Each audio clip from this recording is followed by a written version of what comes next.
Mr. Hurd? Yes, Miss Lily? There's a letter for you from Washington, D.C. Oh, I better read that. I already have. You're very kind, Miss Lily, saving my eyesight the way you do.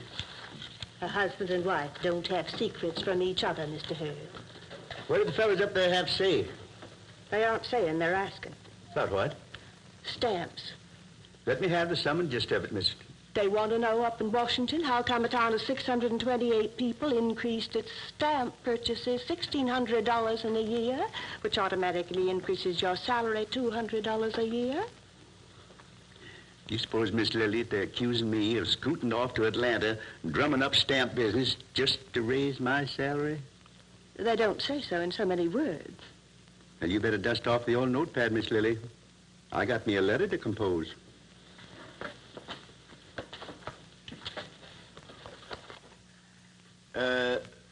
Dear Muckamuck, or whatever the fellow's name is that signed the letter. Regarding your letter of this instant... That doesn't even sound like you, Mr. Hurd. Why don't you tell the letter the way you talk?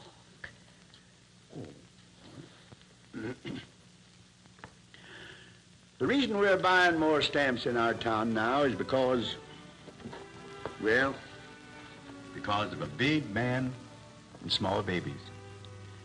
We ain't a very big place, Duluth. Just 628 of us. Of course, on Saturday, it gets a little higher. Our town ain't very much when it comes to measuring. The Peachtree Road stretches clear out from Atlanta and beyond us. Ain't much to us, but I can remember a few years back when we seemed to be all overcrowded. No way for people to make a living. Not enough work. Nobody had any money. All they could do was stand around, chew tobacco, talk about congressman, bull wheel. I suppose that's about the time that it began. On Sunday morning, out at Dick Hull's dairy farm. And like a lot of beginnings, this one began in pain. Good morning, Henry. Good morning, ma'am. Can I speak to the boss? Well, of course. Won't you come in? Thank you.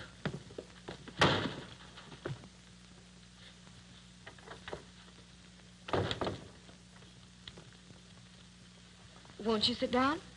No, thank you, ma'am. I'll stand. I couldn't sit down. Dick? Oh, Dick. Yes, dear. Right there. Aren't you feeling well, Henry? Well, I'm fine, ma'am. Well, something's wrong. You're in some kind of trouble. Yes, I am. Oh, good morning. What's wrong, Henry? What can we do for you? Well, there isn't anything that anyone can do, Mr. Hull. It's my boy, Olin. He's dead. Oh, no. Oh, I'm sorry, Henry. I'm sorry. Is there anything we can... Wednesday, he just started burning up terrible with fever. I was going to take him to the doctor, but I couldn't get around to it. I didn't have no money to go clear into Atlanta for a doctor. We'd have given you the money. Why, certainly. Why didn't you come to us? Miss Hull, folks has to do things for themselves, and when my time come, I couldn't do anything. Like most folks around here, I guess. Olin died during the night while I was holding him. I just can't work today, Mr. Hull. I come to tell you. I understand, Henry. We'll be over to see you later. Yes, sir.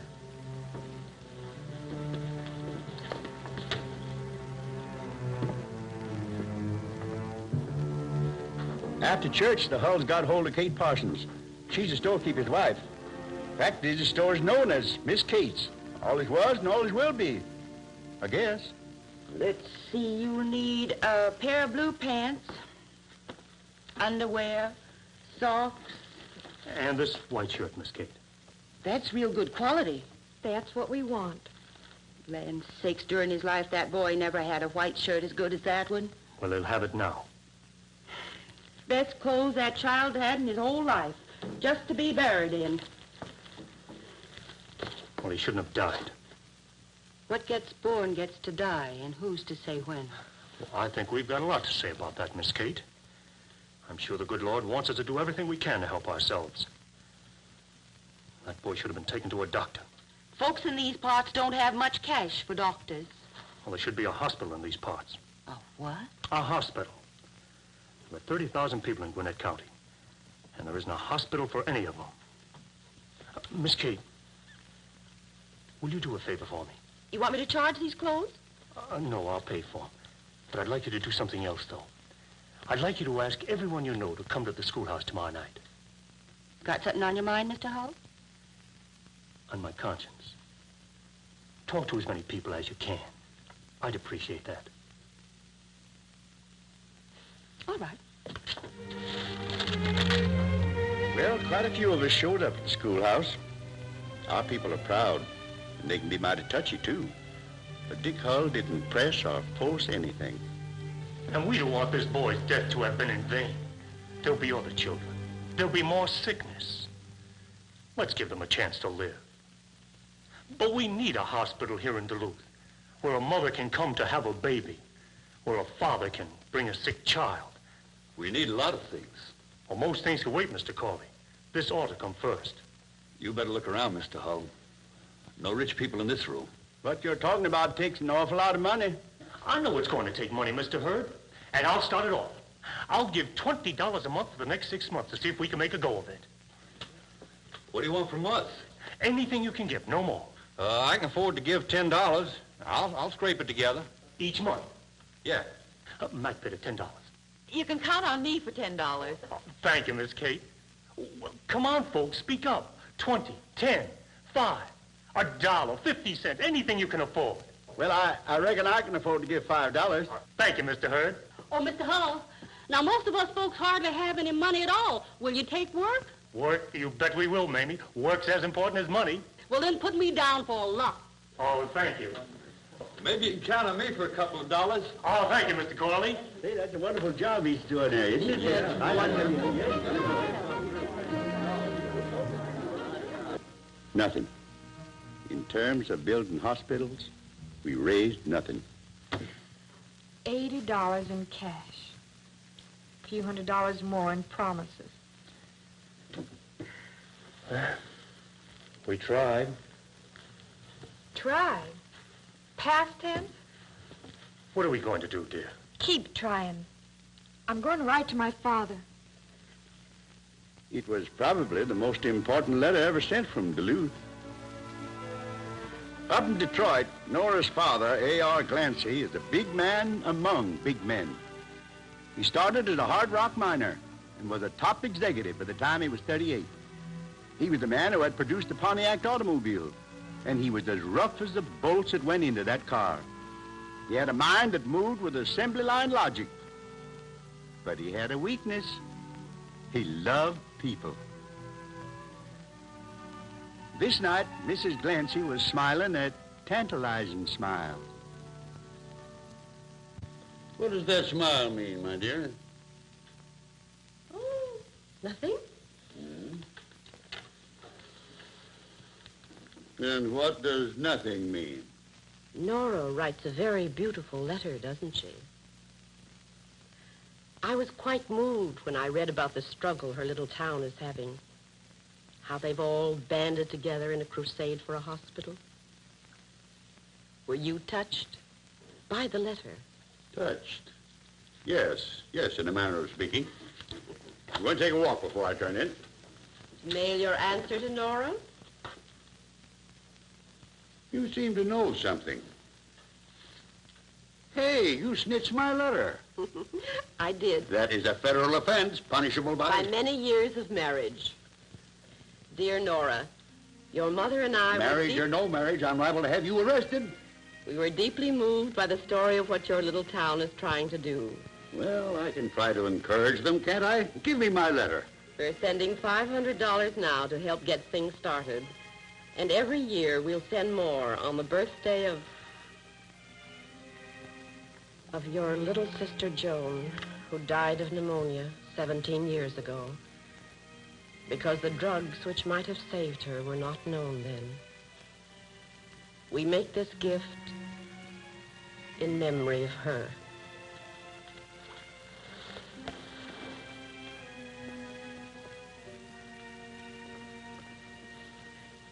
You've never forgotten Joan, have you, dear?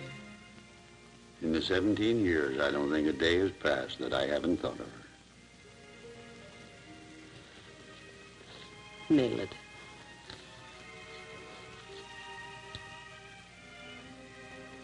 Why don't you come with me?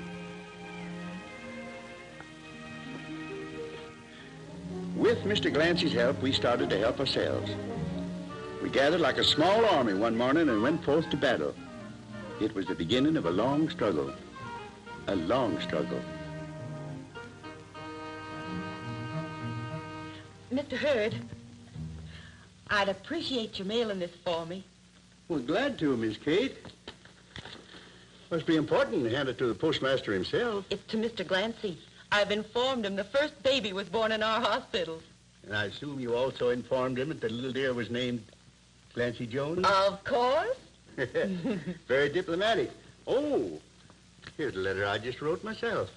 Mr. Clancy, we, the citizens of Duluth, Georgia, find ourselves wondering, sir, if you'd mind if we called it the Joan Clancy Memorial Hospital. I don't think he'd mind at all. One of our good ladies found an inscription, which now we'll read to Joan Clancy, who in swift transition achieved eternal springtime. This hospital is dedicated, in the hope that through it the lives of other children may be enriched. With deepest respect, I remain your servant, Hurd Summerhour. Yeah. They're after me. They're after me. It's a planned campaign, and you can bet that Dick and Nora are behind the whole thing. Well, I think they're being very sweet. You do, eh? Mm-hmm. Well, then let's go. Go where? Duluth, Georgia. Anything that's got Joan's name on it, I want to see. Hello? It didn't work out right then. The phone call was from Washington. Instead of heading for Duluth, A.R. Clancy was being sent to England to help step up tank production. He became General Clancy, fighting a big war with big machinery.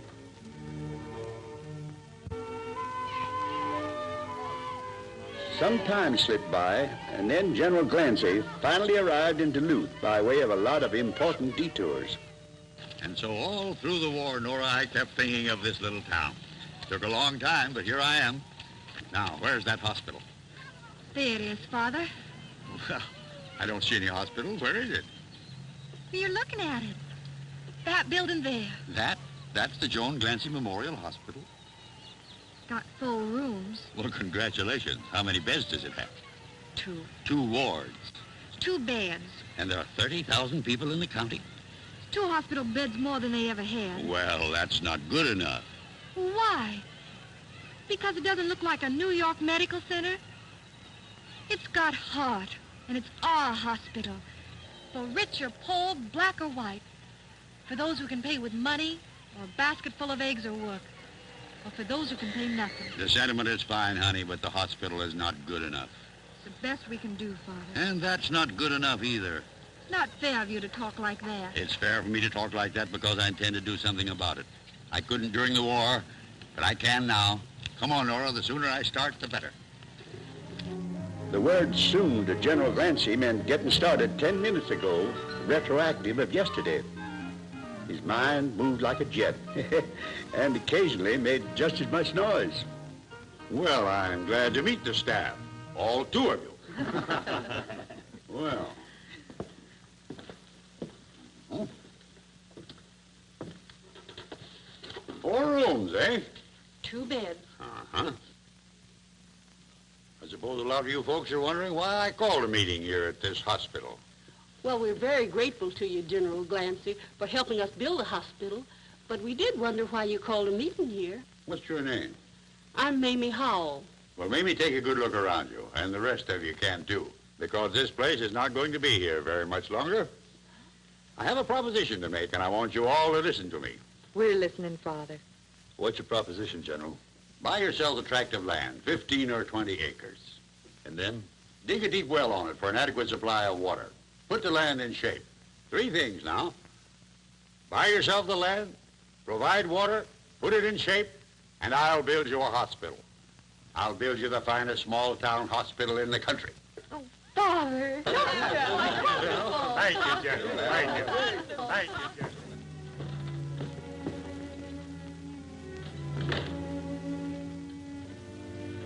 How'd the meeting go, Father? Oh, it went nowhere. I spent 2 months down here, and what have they done? They got hold of the land, and they do nothing about it. Labor's scarce, Father. This is specialized work. They're very special people. And what does that mean? These are a proud people, General. They have to be talked to softly and handled with care. I talk to them softly. It just comes out a little hard, that's all. I want to get things done. I want to accomplish something. Be patient, Father. I can't be patient. I don't give 2 hoots and a holler about grown-ups. What happens to them is partly their own fault. My soft spot is babies and helpless children. Some of them are sick and dying. Why can't they fix up that land so I can build a hospital? It's possible you're rubbing the people of this town the wrong way. I'm not a diplomat. I'm a blunt man. I prefer truth to tact. Now, dear, you can't expect these people to have streamlined Detroit efficiency just because you want them to. And now I have to fight my own family. Is that it?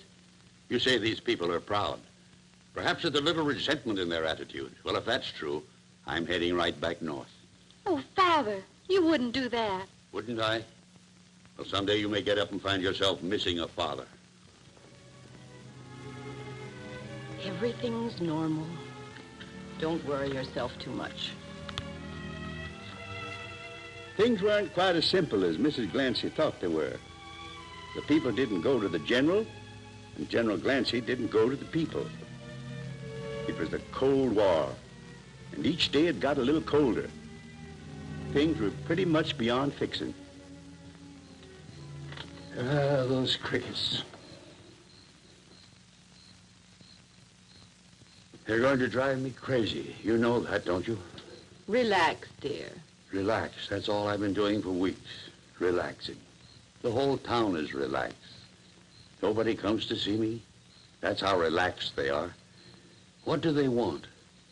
Do you know? Dear, I think I know what the people in Duluth want. Are you interested in knowing? I know what you want. You want me to go to them. Listen. Did you hear something? Sounds like singing. Yeah. It is singing.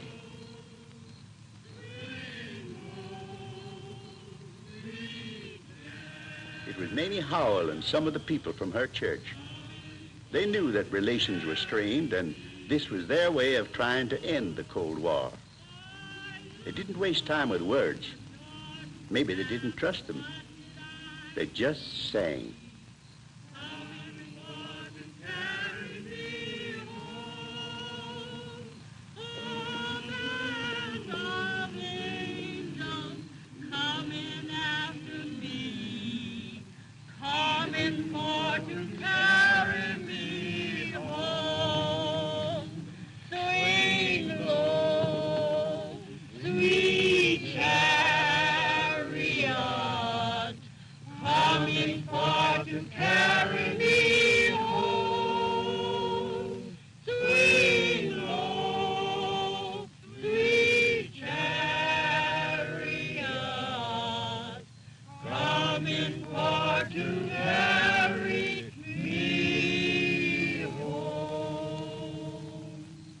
That was for you, General Clancy. Thank you, Mamie. Thank you. You know, singing soothes the spirit and uplifts the heart, General Clancy. Sometimes it's better than words. Well, because of the Joan Clancy Memorial Hospital, human life has been wasted just a little less than before. Now, a sick person will come to Nurse Pryor and Dr. Kane, and they don't ask, are you rich or are you poor? They just say, what hurts you? General Clancy, you've done more for this community than anyone. And you're a stranger who came to us. So I'd like to say this. Maybe they did put stars on your shoulders when you was wearing that fine general's uniform.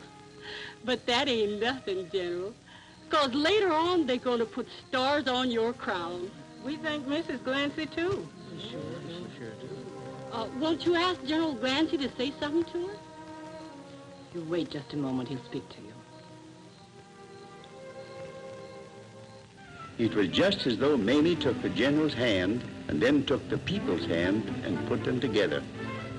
Nobody smoked any pipe of peace, but things began to get done. Ditches were filled, the ground leveled, grass and dogwood trees were planted, and then the great day came.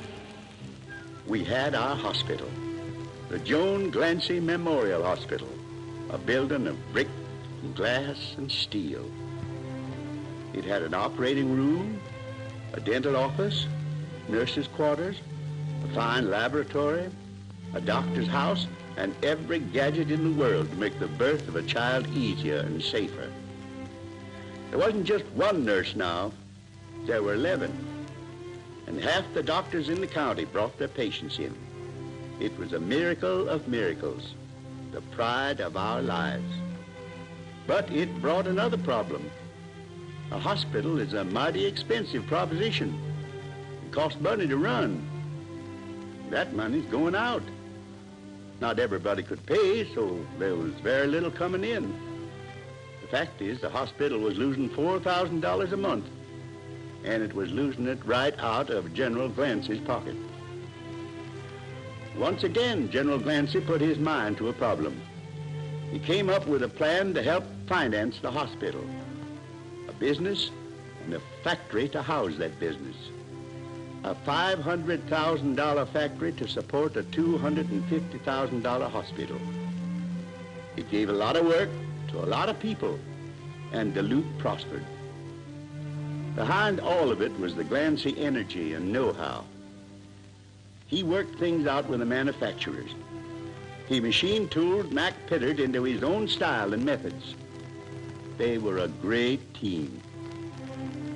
Then one day he made Mac Pittard the manager and just walked out. He didn't walk very far, though, just as far as the hospital.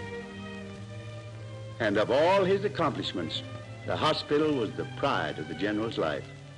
You could find him there most every night. What's his name? His name is Henrietta. Oh. That'll be all. Nurse, what's all the rush around here tonight? We're expecting 3 more babies before midnight. Oh, we just can't get it running smoothly, can we? I'm afraid I don't understand you, General. Baby production. One day, 6 babies come bawling off the assembly line, another time only 1. We can only get a smooth, manageable production. I wouldn't worry about it, General, if I were you.